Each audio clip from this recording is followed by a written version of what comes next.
Bienvenue dans cette série de 10 questions de code de la route. Je suis Sébastien et je suis ravi de vous retrouver aujourd'hui pour qu'on prépare le code ensemble.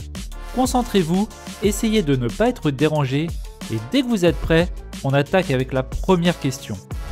Les accessoires obligatoires à avoir dans sa voiture sont un triangle de présignalisation, réponse A, un gilet rétro-réfléchissant, réponse B, un kit de premier secours, réponse C, un constat amiable, réponse D.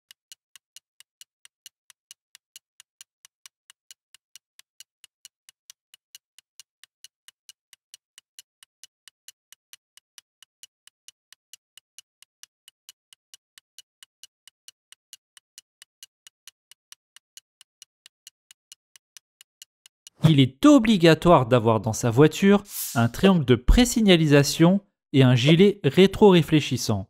Le kit de premier secours et le constat amiable ne sont pas obligatoires. Bonne réponse A et B. Question 2. La succession de virages débute dans 2000 mètres. Oui, réponse A. Non, réponse B. S'étend sur 2000 mètres. Oui, réponse C. Non, réponse D.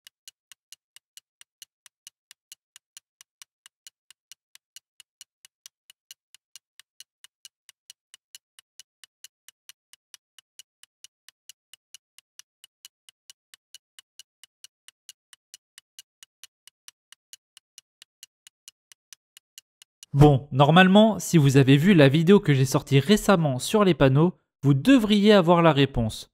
Sinon, je vous mets le lien de la vidéo en description. Le panonceau complète tous les panneaux de danger au-dessus de lui. Il m'indique que ces deux dangers s'étendent sur 2000 mètres. Bonne réponse B et C. Question 3. Ma visibilité est inférieure à 50 mètres. Je roule au maximum à 30 km/h, réponse A. 50 km/h, réponse B. 70 km/h, réponse C. 80 km/h, réponse D.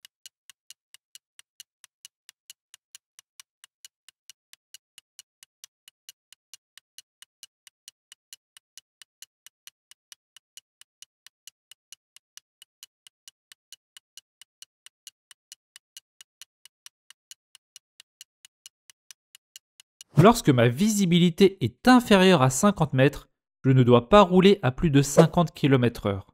Bonne réponse B. Question 4. Je souhaite vendre ma voiture qui a 5 ans. Le contrôle technique est à ma charge.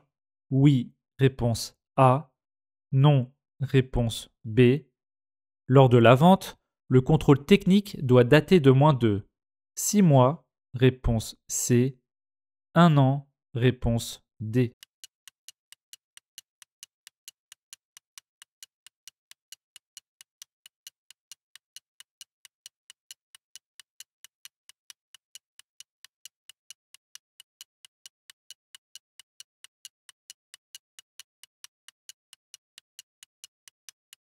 Lors de la vente d'un véhicule, le contrôle technique est à la charge du vendeur. Il doit dater de moins de 6 mois au moment de la vente. Bonne réponse A et C. Question 5. Dans cette situation, je quitte une autoroute, réponse A, une route à accès réglementé, réponse B. Je pourrais rencontrer des cyclistes. Oui, réponse C. Non, réponse D.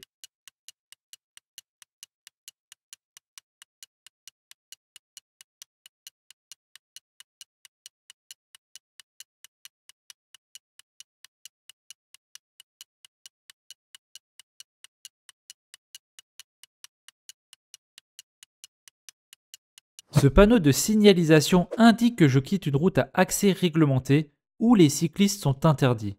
En quittant cette route, je pourrai donc à nouveau croiser des cyclistes. Bonne réponse B et C. Si vous appréciez nos vidéos et que vous voulez aller plus loin, découvrez notre formation Code accéléré pour préparer le code en seulement 7 jours. Accédez à tous les cours en vidéo, des codes blancs de 40 questions, le tout organisé sur 7 jours. Et on me le demande souvent, mais bien sûr, libre à vous de prendre plus de temps si vous le souhaitez. Le lien est en description si ça vous intéresse. Allez, on reprend avec la 6e question. Je suis un jeune conducteur. Je suis capable de lire tous les indices de conduite en même temps. Oui, réponse A. Non, réponse B. L'expérience permet de choisir les indices les plus importants. Oui, réponse C. Non, réponse D.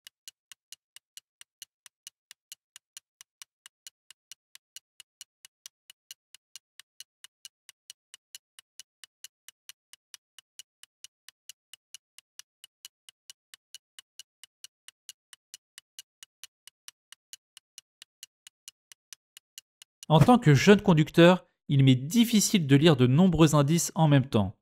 Cette capacité vient avec l'expérience et c'est pour cette raison que les vitesses maximales sont réduites pour les jeunes conducteurs. Bonne réponse B et C. Question 7. Ce panneau peut mettre fin à une limitation de vitesse, réponse A, une interdiction de dépasser, réponse B, une interdiction de stationner, réponse C, une interdiction de s'arrêter, réponse D.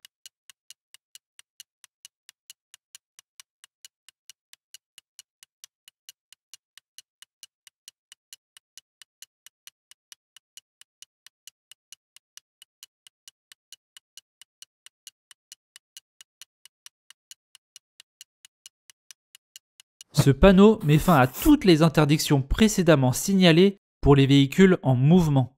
Il peut donc mettre fin à une limitation de vitesse et à une interdiction de dépasser.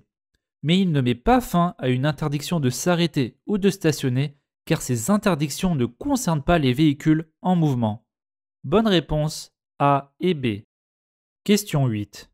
Un pneu sous-gonflé augmente la consommation de carburant? Oui, réponse A. Non, réponse B. Est conseillé en cas de pluie? Oui, réponse C. Non, réponse D.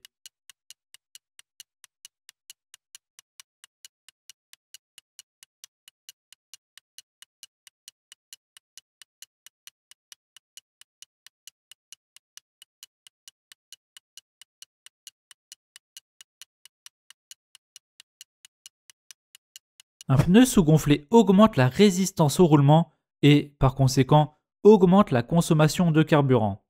Retenez qu'il n'est jamais recommandé de rouler avec un pneu sous-gonflé. En cas de pluie, un pneu sous-gonflé empêche la bonne évacuation de l'eau, ce qui réduit l'adhérence et augmente le risque d'aquaplaning.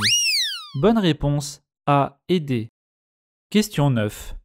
L'utilisation prolongée du régulateur de vitesse peut entraîner une baisse de la vigilance? Oui, réponse A. Non, réponse B.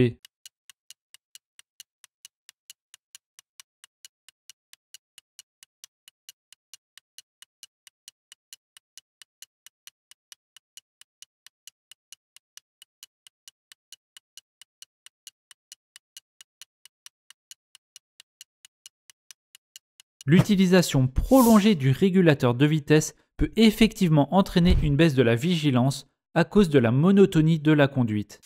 Bonne réponse A. Et la 10e question, la distance d'arrêt dépend de la vitesse du véhicule, réponse A, de l'adhérence de la chaussée, réponse B, de l'expérience du conducteur, réponse C, de la vigilance du conducteur, réponse D.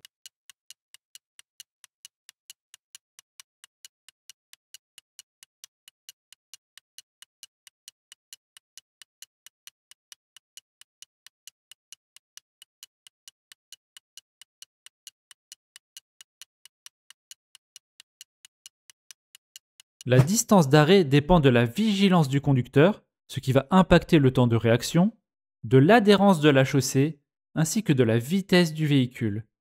Bonne réponse A, B et D. N'oubliez pas de liker la vidéo si elle vous a plu, ça nous aide énormément, et pensez à vous abonner pour ne pas manquer les prochaines vidéos de la chaîne. Pour rappel, vous trouverez le lien vers la formation Code accéléré en description. Je vous souhaite une bonne réussite pour votre code et je vous dis à la prochaine. Bye!